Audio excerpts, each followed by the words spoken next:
All right, so this video is all about the top 5 most frequently asked questions that I get from people that are making a move here to Temecula. Let's go ahead and get into it.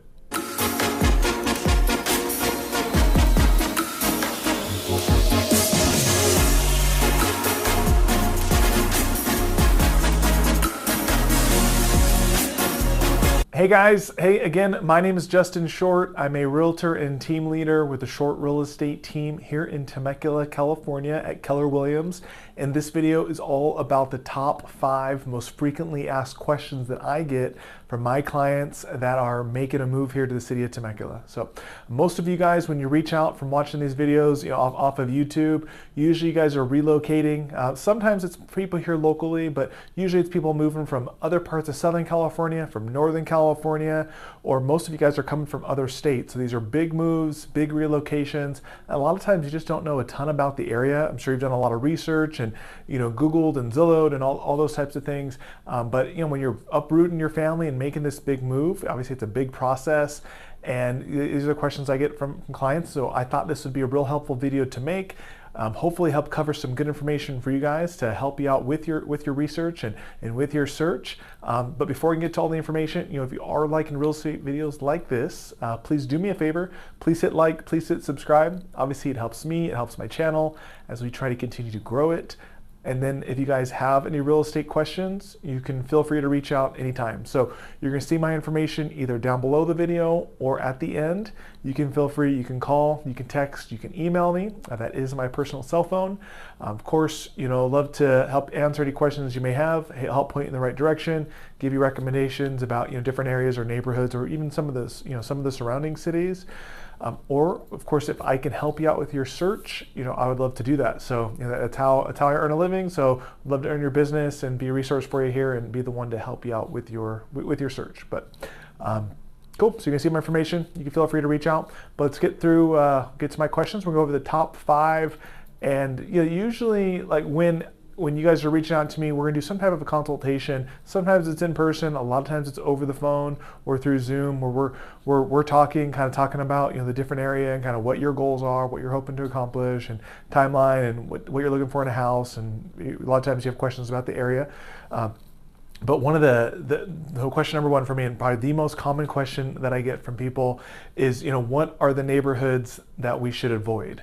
So when you're researching and you're pulling all this stuff up, right? It's telling you how great the city is and all the pros and the good neighborhoods, the best neighborhoods, the good schools, etc. And really, when you're making a move from out of the area and you're not super familiar with Temecula, a lot of these people, a lot of you guys want to know, what areas to avoid. And the truth is, so the city of Temecula, it's a suburb city, right? We are Southern California, we're just north of San Diego County, right? Most people that live here do commute out for work. So either you're lucky enough to work from home, or most people are commuting to San Diego, LA, Orange County for work, right? But the benefit here is it's more affordable. It is a very safe city. It has a really good school district, and you can get a lot more for your money, right? But with all of that, there's all these squeaky clean neighborhoods that a lot of them have HOAs and that get advertised, that are these top tier neighborhoods that people are really familiar with. But really the truth is, across the board, the city is super, super safe. It's really a squeaky clean suburb throughout. The city started being built in like the mid-90s. There are some homes that are a little bit older, but most of the homes are built from like 1995 to about 2005. So we're definitely that suburb. We are the suburbs. You had these big mass home, tract builders that came in, bought up a big plot of land, bought up 100 acres. They subdivided, built a couple thousand homes, right, and cut them all up, and a lot of cookie cutter tract homes. But because of that, across the board, almost all the neighborhoods they're very, very similar. Yes, some are nicer than others. There definitely are some that tend to be a little bit more high end, or a little bit nicer finishes, or a little bigger lots or views, or some fancier things. But like the floor, as far as like even like the floor, like how a bad neighborhood in Temecula is really not a bad neighborhood. Most of them are very, very nice. There's really not like a bad area that has a lot of like crime or like any gang activity or homeless population or anything like that. Those things just don't really exist. There are two places that I tell people to avoid typically, if you have the budget to do so. One is like there's a couple apartment complexes that are a little bit more lower income that just are not going to be as nice of areas. So if you are looking at apartments, those are going to be things to avoid. So the ones that are a little bit less expensive than others, I think you can do what you pay for there. Obviously, I sell real estate, so I'm not really involved in those types of dealings, but that is something that I mentioned to people. And the other would be, there are a couple neighborhoods that are closer to the casino, so Pechanga Casino, that have no HOAs. So there's a lot of very, very nice communities that are right there around the casino, but there's a couple in particular that have no HOAs. And because of that, the areas just aren't as nice as most of the surrounding city. So there tend to be a ton of rentals in there. There tend to be a ton of cars. There tend to be a ton of, just limited parking because of all the cars and a lot of rent by the room situation, things like that. And so just in my opinion, that would be a neighborhood to try to avoid if you have the budget and if at all possible. But across the board, I would say 98% of the city is going to be really, really nice, and it's going to be a nice place for you and your family to live. All right, so frequently asked question number 2 that I get asked from people when they're making these relocation moves here is, how long does the process usually take to find a home and to buy a home? Okay, and really what people are asking is, hey, I'm trying to make this move from the other side of the country. How do I time this out to make sure things go smoothly and I can be settled by the date that I need to, whether it's for my job relocation, my new job that I'm accepting, or so I can time the sale on my home in the other state, or my lease ending, etc. Just kind of line all my life up, right? So typically what I talk to people about is that we want to just kind of reverse engineer, what your goal is going to be. Okay, so let's say today is January 1st, kind of an ease of talking about this, and let's say your goal is you need to be situated and you want to have the keys by May 1st. Okay, so we have a good amount of time there to kind of plan everything out to make sure things go nice and smooth, right? So if your goal is to get the keys by May 1st, then you have to know that once you find a home that you like, once you write an offer, once your offer is accepted, you're going to have an escrow period. So the escrow period is like, is kind of the sale process, right? We're dealing with the loan and appraisals and home inspections, all that type of stuff. That process, that is negotiable, the timeline, but typically it's going to be 30 days. Okay, it can be as little as 14 days, or if you're paying cash, it can be quicker. It can be 7 to 10 days even, but most common, that's going to be about a 30-day process. Okay, so if the goal is to get the keys by May 1st, that means we need to have an offer accepted by April 1st. Okay, so that allots your 30 days for that escrow period. Okay. But the odds are you're probably not going to go out today and find a house, right, and get your offer accepted, and all that's going to happen right away. So typically I tell most people to plan for about a 30 to 45 day period to find a house. Can that go quicker? Yeah, absolutely. I mean, I've had plenty of clients where I meet with them and we go out, we look at the first day we ever get together, we look at 3 homes and they like the second one, write an offer, and then offers accepted, and then boom, we're right into that 30-day clock, right? So if things need to move quickly and you have an idea what you're looking for, they can definitely move really, really fast. But I tell most people to be cautious, plan for about 30 to 45 days to give plenty of time to help narrow down. As the search goes on, you're going to narrow down, what neighborhoods you want to focus on, what price point, or do you need to adjust your price point up or down, right? And really kind of nail down that search to make sure you're getting the right home for yourself. So let's say we have that 30-day escrow period, that's April 1st. Let's back out another 30, 45 days. So now really you need to start that search by like the middle of February now to have your offer accepted by April 1st and to get your keys by May 1st. So that is a little bit cautious on my end to try and prepare you for kind of what I see. Maybe your first offer won't necessarily get accepted. Maybe the seller needs some type of a rent back situation, so the escrow period is going to be a little bit longer. But when you're uplifting your family and you're uprooting, you're making this big cross-country move, you would rather allot yourself more than enough time rather than get to the end of the road and you're panicked, right? So And even with that, so now we're looking at like the middle of February, right, to really start the search, and really even probably up to a couple weeks before that. If you're going to get a loan, we really want to take care of that pre-approval process for you, so that way everything's going to go nice and smooth. So in an ideal world, that gives us about a 3-month period to really focus on your home search and get all the boxes checked. So ideally, if you want to get the keys by May 1st, by February 1st, we are getting you in touch with a lender. I have a great local lender I can set you up with. He can, whether do a phone call with you or do a Zoom meeting or an in-person meeting. But most people are going to do a phone call. You have a really nice online portal. You can upload all your documents, fill out your application, etc. That's going to be at the beginning of February. That's pretty quick. You can knock that out in like a day typically for your pre-approval. That'll really help dictate your price point, make sure it's going to be affordable for you, and make sure the loan can be approved by the bank. And then by the time the middle of February comes, okay, we really want to dial in the search criteria, make sure we're on the same page, where we should be in pretty regular conversation about what you're seeing and what I'm seeing, and hopefully I'm making some good suggestions to you about some different homes that are out there, and you're giving me some feedback, and hopefully we're starting to nail things down. And then by April 1st, we want to have an offer accepted, and by May 1st, we want to be able to get to the keys. So usually about a 3-month process is going to be typical. Can it go quicker? Yeah, absolutely. But I would definitely recommend to try and plan for 3 months, so make sure things go nice and smooth for you. All right, so question number 3 is about HOAs. And this is a question I get a lot from people, but basically the question is, hey, Justin, what are your opinions about HOAs? And can I buy a home with no HOA? Right? And usually the client's saying, and because I hate them myself and I don't want to be a part of them, right? So out here in Temecula, you definitely can buy a home without an HOA. Definitely is possible.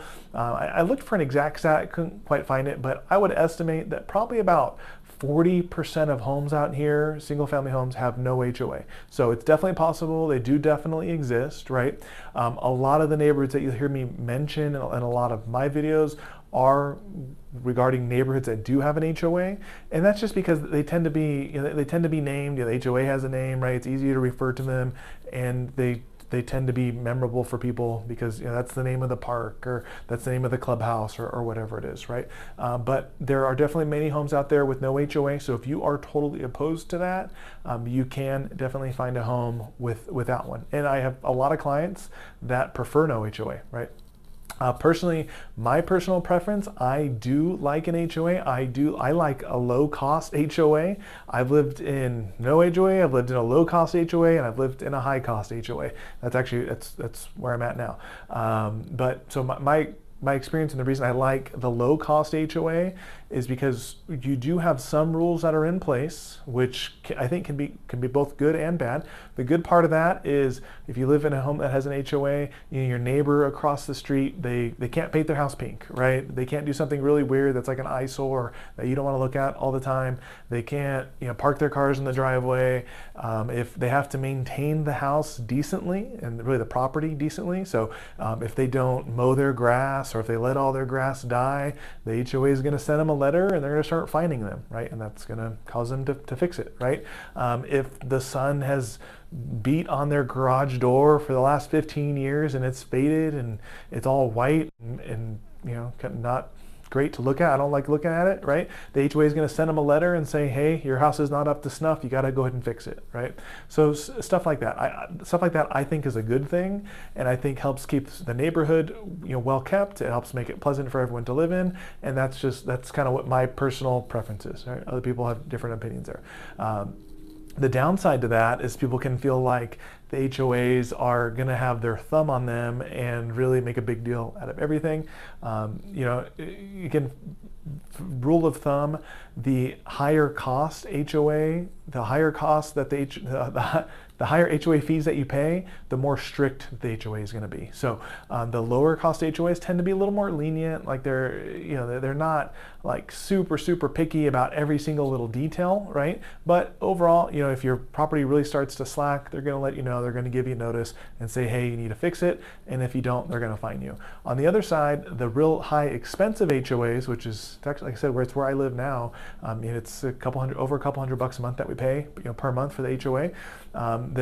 The The pluses are you definitely get a lot more amenities, right? So we have a really nice clubhouse, really nice pools and parks and spas and walking trails and all this really cool stuff.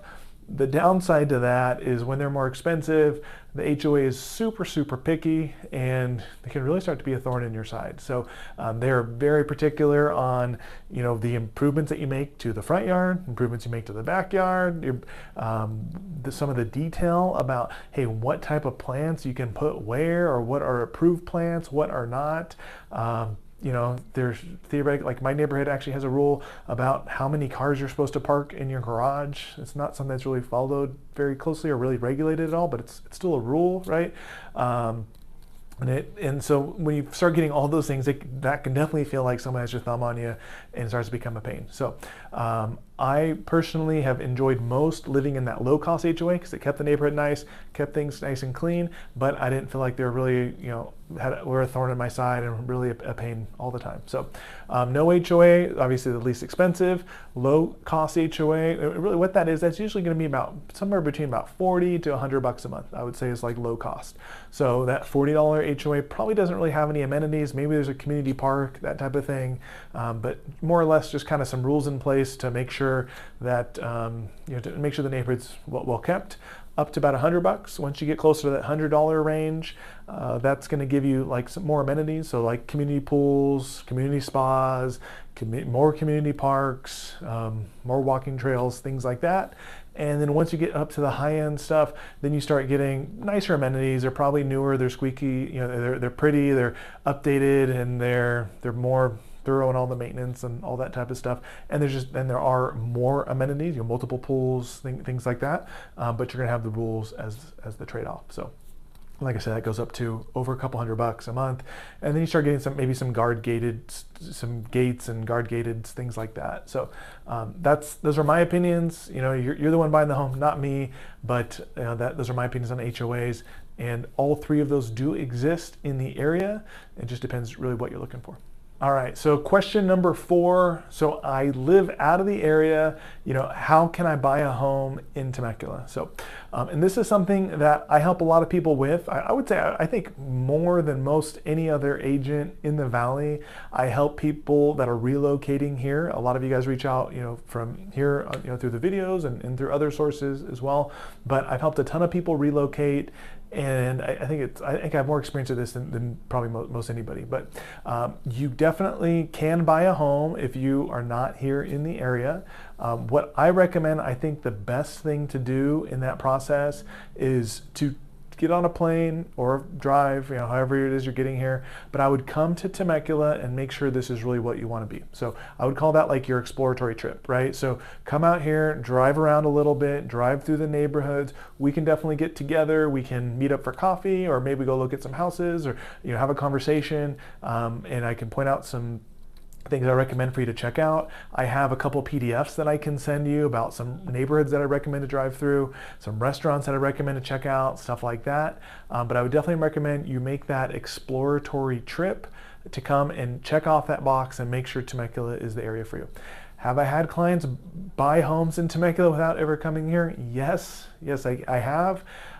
Honestly, it makes me a little bit nervous. I would prefer you guys to come here and check this box and make sure it's really what you like, because you've never been here, you've never felt the area, you've never driven around town. And yeah, there's a lot of really good stats, but when you're spending $500, $600, $700, $800, $1 million, I think you want to get a feel for it first. So that would definitely be my recommendation. Make that exploratory trip.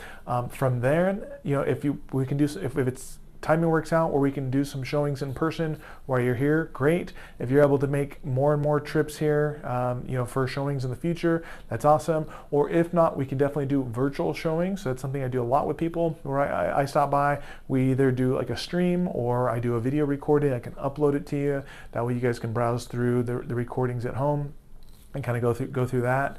And so those are that's really the best way. Make that exploratory trip. From there, either showings in person, or we can do them virtually, whatever is going to be best for you guys. All right, so the last question that I get most frequently is, okay, hey, once we've found a home that we like, and we've done the showing process, you kind of nailed one down, we've wrote an offer, we got our offer accepted, do I need to be here in person to buy a home in Temecula? And so the answer is no, but I do recommend at some point during the escrow process that you're able to make a trip back here, and there's a few reasons why. So once your offer is accepted, right, we have an agreement with the seller. We're gonna open escrow, right? From there, you're gonna have a deposit that you get into escrow. That's just some money that's gonna go and it's gonna sit there as your earnest money deposit, towards closing. And then we have that escrow period. So typically that's 30 days. It might be shorter, it might be a little bit longer, but let's say it's a 30-day process. And then typically out of those 30 days, you're gonna have your first initial contingency period where you're right as a buyer to do all your due diligence to make sure the property is really what you want. So this is when you're going to have your appraisals done. We're going to have termite inspections, home inspections, all these different types of things to make sure the house is really what you want. If there's an HOA, you'll get a copy of all the rules and all that type of stuff. But this is really your opportunity as a buyer to solidify this is what you want.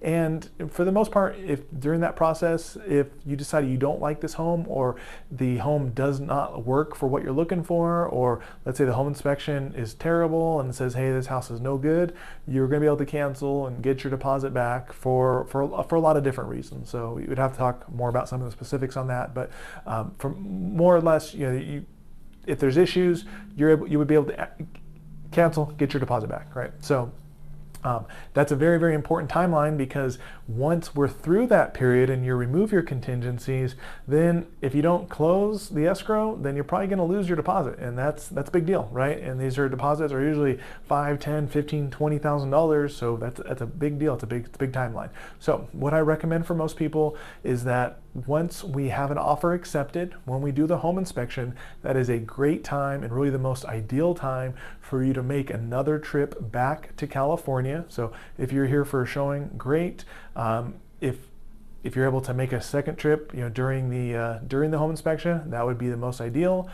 Or even if we did all virtual showings, it would really be great if you are able to make a trip back here and be in Temecula for the home inspection, because that's a nice long process where you can be in the house. You're going to find out a ton of information about the house. So home inspector is going to be there. We're going to be there probably 2 to 3 hours.